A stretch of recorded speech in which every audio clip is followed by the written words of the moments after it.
Welcome back, everyone. Next up, we have dynaCERT Inc. It trades on the OTCQX under the symbol DYFSF and on the TSX under the symbol DYA, and manufactures and distributes carbon emission reduction technology, along with its proprietary HydraLytica Telematics, a means of monitoring fuel consumption and calculating GHG emissions, savings designed for the tracking of possible future carbon credits for use with internal combustion engines. Please welcome its CEO and director, James Payne. Welcome, James. How are you today?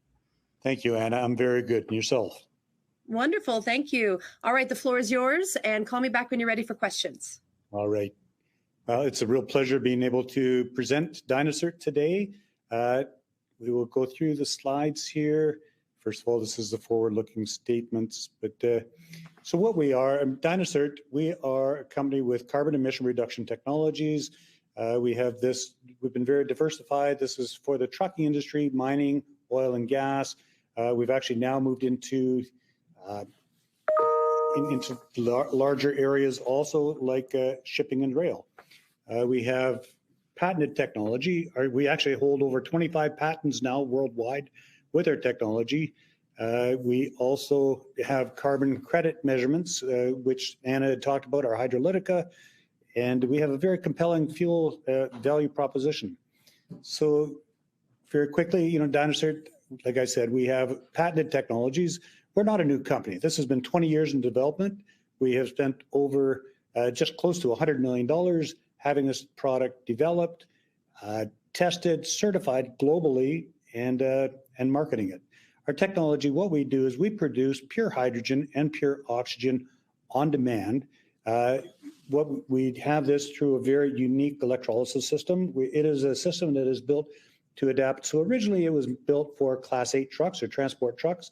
Like I said, now we have a whole family of products, everything from smaller vehicles to very large mining equipment, shipping and rail.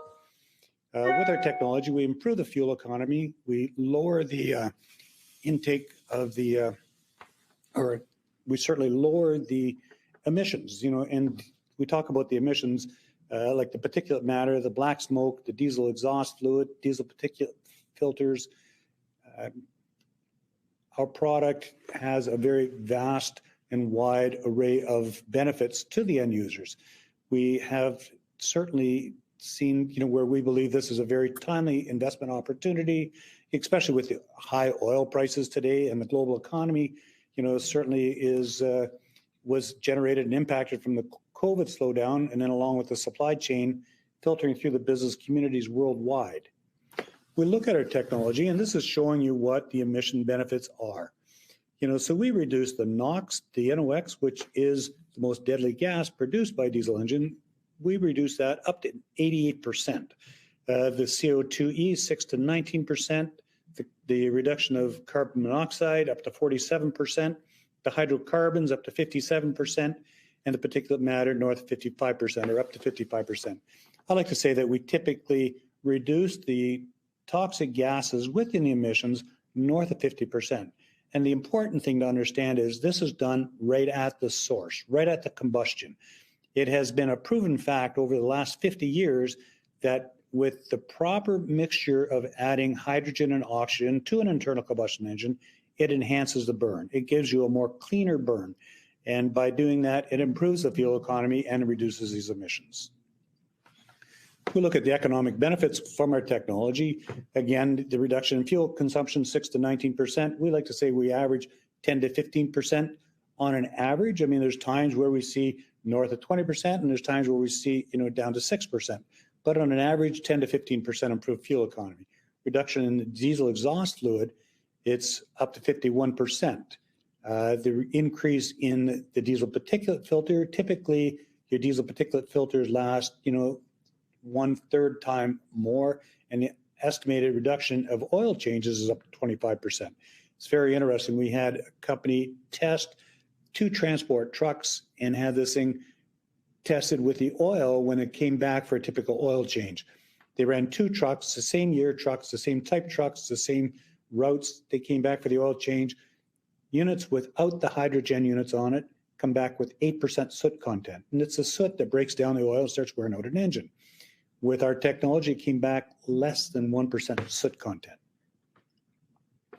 We have spent, like I said, we spent years, we spent a lot of time and a lot of money and a lot of effort having this thing independently validated. It was very important to me that you not just perfect this technology, but we have this thing independently tested and validated. We had this done from University of Ontario here in Canada, Pitt Group in Canada, Continental and Emitech in Europe, ICAT in India, TÜV North and TÜV South. It was interesting. So we went through the European homologation process. We had it tested by TÜV North and TÜV South. It was Continental Emitech doing the testing for it. They tested it once. They came back and said, it's impossible. There's something wrong. We got to test it again. They tested it the second time. They got the same results.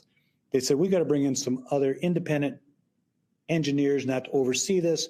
They tested it the third time. They got the same results. Then they put it forward to homologation, to European homologation for their final validation. They came back and said, we don't believe this. This has to be tested again under our guidance. They tested it 4 separate times.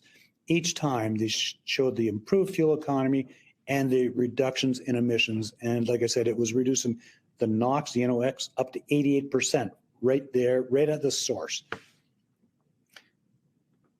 This shows you a line of our product line. So the HG1 was our first product. That was the go-to-market product for the transport industry.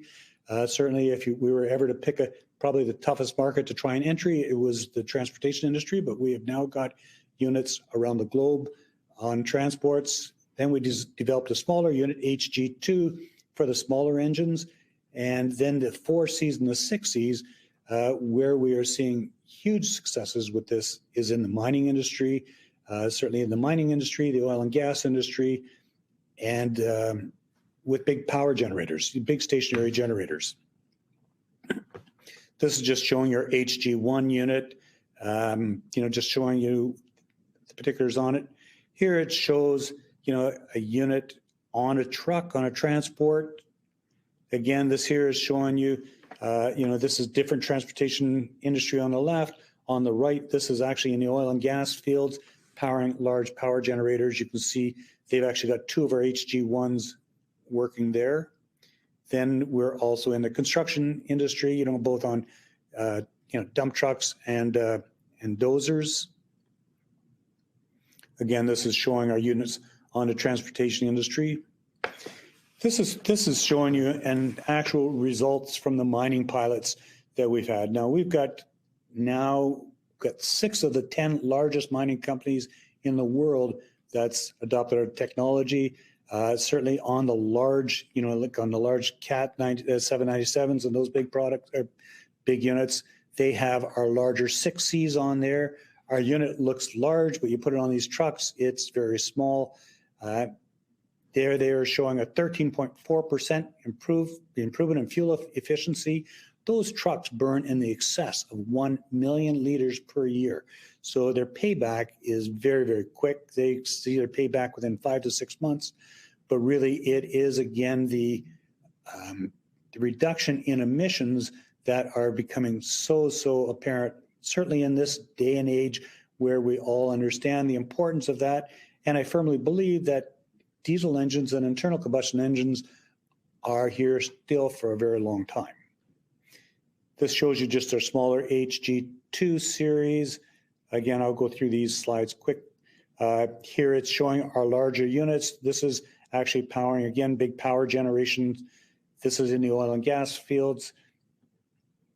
This is, again, our 4C and then our 6C. So the 6C is certainly, where we are seeing huge adoption within the mining industry. This actually shows you a unit on one of these large mining trucks. So you can see the yellow unit sitting up there on the truck. That is our 6C unit. That is the one that is showing a 13.4% improvement in fuel economy. Like I said, that truck in itself, one of those trucks burn in excess of 1 million liters of fuel per year. This shows you our target markets that we're serving. Current markets: buses, refrigerated trailers, small trucks, Class 8 trucks, power generators, farming, construction, and mining industry. Then planning for ahead, we were looking at passenger vehicles. Primarily, we've got a lot of interest in Europe, They love their diesel cars, so we're looking at working on that. The smaller marine vessels, we've actually got now pilot projects going within the marine and in the locomotive industry. Here again, it just shows you different applications where our units are actually applied. You know, everything from some of actually the second one to the left or to the right on the top, that's actually underground mining equipment, but it just shows you that there's, you know, a very diversified application. Here it shows you what our value proposition is to the end user. Typically, you know, in a North American truck, you know, this is showing, you know, their average and showing you a return on investment. Now, this return on investment is based strictly on improved fuel economy. There is so many added benefits. It's interesting. Just recently, I've had companies come to me and say, you know, Jim, you know, we talk about the fuel economy, you know, we talk about the reduction in emissions. Your units pay for themselves on our trucks just with the reduced downtime. The downtime certainly primarily to, you know, with all the emission technology on there today and the regens and everything like that, they're seeing a huge benefit. This just gives you a quick overview of the size of the markets today. I mean, the markets, I mean, there's over 1 billion internal combustion engines operating worldwide.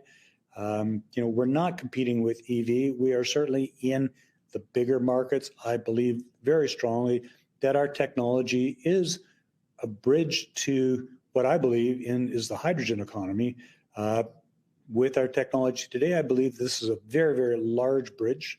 And, you know, we are certainly seeing global acceptance. We've currently got 48 qualified dealers and agents globally. We are serving 55 countries. We are a Canadian company. We are based here in Toronto, Ontario, but we also have offices in Germany, and then we've got dealers around the globe. Then we talk about our HydraLytica, and I know Anna had briefly talked about this. This is like a fleet management system on steroids. This literally is taking all the data second by second, minute by minute, showing improved fuel economy. It shows you everything that a fleet management system would do, but more importantly, it shows the improvement in fuel economy. It shows the reduction in emissions. It converts it to greenhouse gases, converts it to carbon, to the equivalent of carbon credits or CO2e.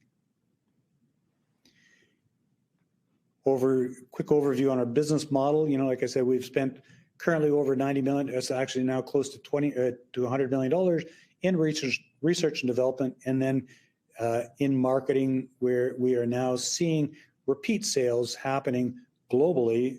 Certainly over the last, even in the last week or 10 days, we just announced a 3,000 unit order to the country of Guyana. Guyana is currently the fastest growing economy in the world, and they are adopting our technology very quickly in the oil and gas industry.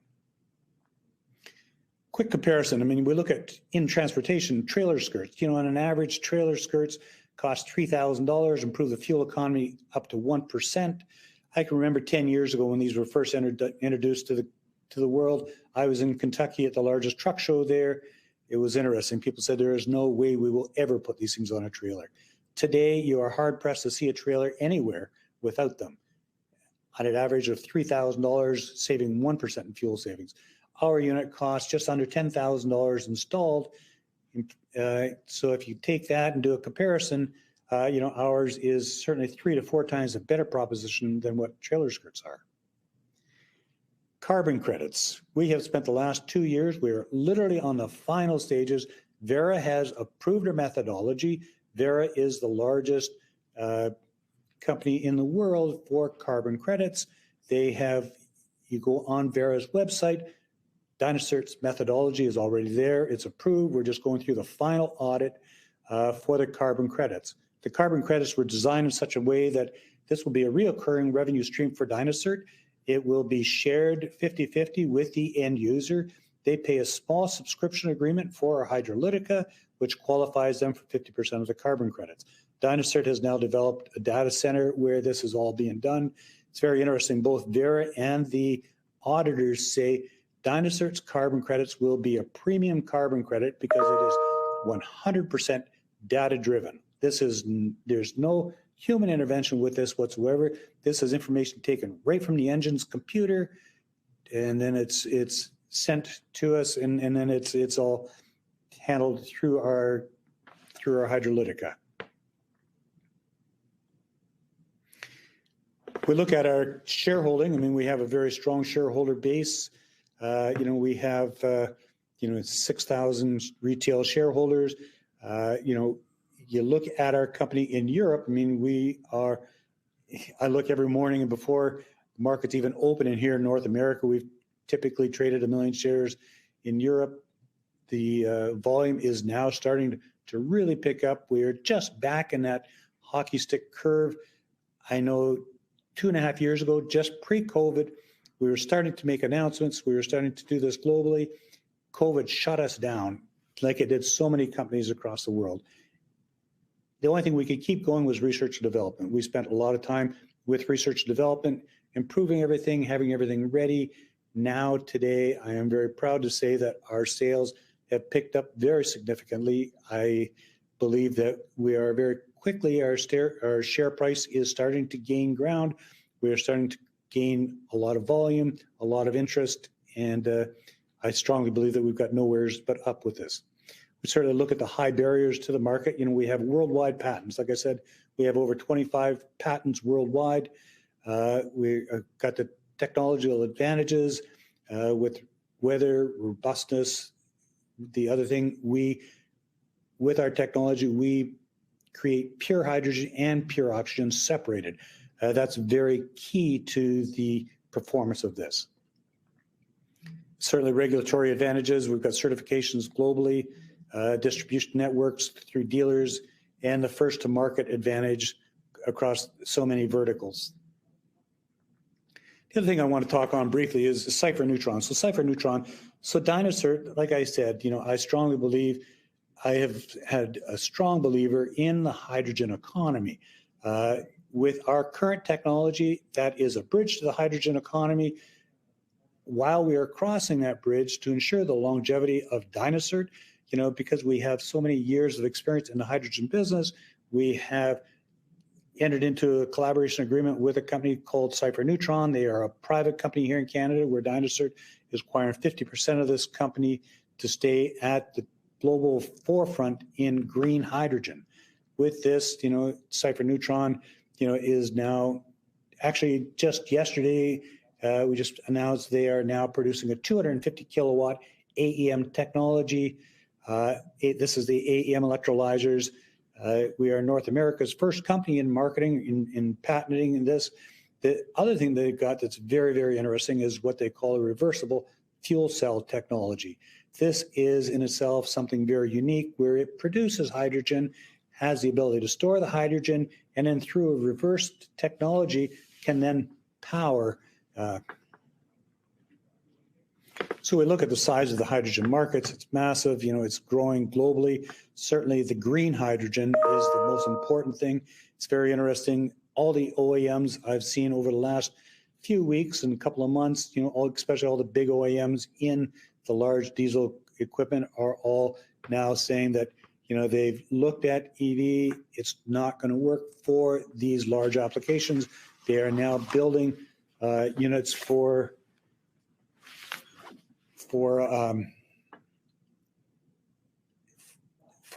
large use in hydrogen. It's a hydrogen engine. And then they say now what the world needs to be able to adapt to this technology over the next 10 to 15 years is the ability to produce green hydrogen, to be able to produce it effectively, efficiently. And that's where dynaCERT is heading with Cypher Neutron. We're very excited about this. I know we're running out of time here quickly. So, Anna, I would suggest that we open things up for questions. Okay, James, let's do it. We have a question from Jason Decker. He wants to know, what is the status of the Verra application and carbon credits? The Verra application, like I said, Verra has approved it. The methodology is approved. It's on their website. We have just finalized things with the auditors. We expect this literally any time where we can announce the final acceptance on this. Believe me, as soon as we have it, we're very excited and very anxious to put this out worldwide in a press release. Of course. Peyton Huang asks, can you talk about the inventory on the balance sheet of 2.7 million? Is there a delivery or customer issue? Is that amount in current inventory normal in your history? We were, like I said, during that downtime, we were building up inventory. We have now, I mean, just like I said, a week or 10 days ago, we just announced a 3,000 unit order from one customer. So the inventory is going very quickly. We have ramped up. We've hired additional people. We have, certainly increased our production facility or the production line to accommodate this. Anton wants to know, who are your customers? How are you growing them? And if you can talk a little bit about your sales team. Our customers, we have global customers. I mean, certainly, I would say we have different municipalities here in Canada. Utility companies, it was very interesting. A year ago, Electra, one of the largest electric utility companies here in Canada, here in Ontario, ran a pilot project. They bought 15 of our units. They ran it for 6 months. They had unbelievable results, north of 18% improved fuel economy, the reduction. So it actually, they actually won the Innovation Award in Canada for sustainability. They have since started outfitting their entire fleet. We have now got several utility companies because of Electra doing that, but we've also, the mining industry is really growing very quickly, as is the oil and gas industry. The North American market, or certainly the U.S. market, is a market that we're right now in talks with some major companies there to take on distribution throughout the U.S. I got to be honest, the U.S. is the market that we have hardly touched. Matter of fact, I think this is the first time that I have even openly talked to the U.S. market. So we're very excited about that opportunity. We know it's a massive market right in our backyard. I'm sure you are. Wonderful. Jan wants to know about your margins, including R&D, and how much of an R&D expense is needed moving forward. And will that taper and increase margins? We have very, very good margins. Our margins on our current line is 50%. We wholesale through dealer network. So prime example, if we sell a unit for $6,000, it costs us $3,000. So the margins are really, really good. At the same time, the return on the investment to the end user is very good. As far as research and development, the research and development in our current technology line with our hydrogen units, we're always looking at advancing. We believe that we've got extremely good product, where it's now proven worldwide. Our cost and certainly our research and development has dwindled very significantly in that, but we are investing in Cipher Neutron in the development of the green hydrogen. And Dulce Salinas asks, what is the cost range of the products to the end user? Is there recurring revenue to you, servicing revenue, and how easy is it for the units to get serviced if needed? That's a great question. As far as servicing the unit, the only thing the unit requires is distilled water. Now, it's very interesting, and we have, with our HydraLytica, they download an app. It shows them, when it's running low on water, for them to top it up. They have several warnings for that. If for any reason they don't, our unit will automatically shut down, does not affect the engine whatsoever. The only thing is they lose the benefits. As far as a reoccurring revenue stream, like I said, with our HydraLytica, we have a small subscription agreement that really helps offset the cost of our data center. The reoccurring revenue stream that I see, which I believe is massive, is the carbon credits. And I think that is going to be huge. And last question due to time, talk a little, Dinah wants to know about your growth rate for the next 12 to 24 months. Our growth rate over the 12 to 24 months, this company is probably going to triple in size over the next 12 months. We are currently in a major growth pattern with sales. We've got sales now happening, around the globe. We've got orders coming in, and so we expect that our growth is going to be very quickly and very aggressive. Well, thank you so much for your time with us, James. Great presentation. And we'd love to have you back in the future with some updates.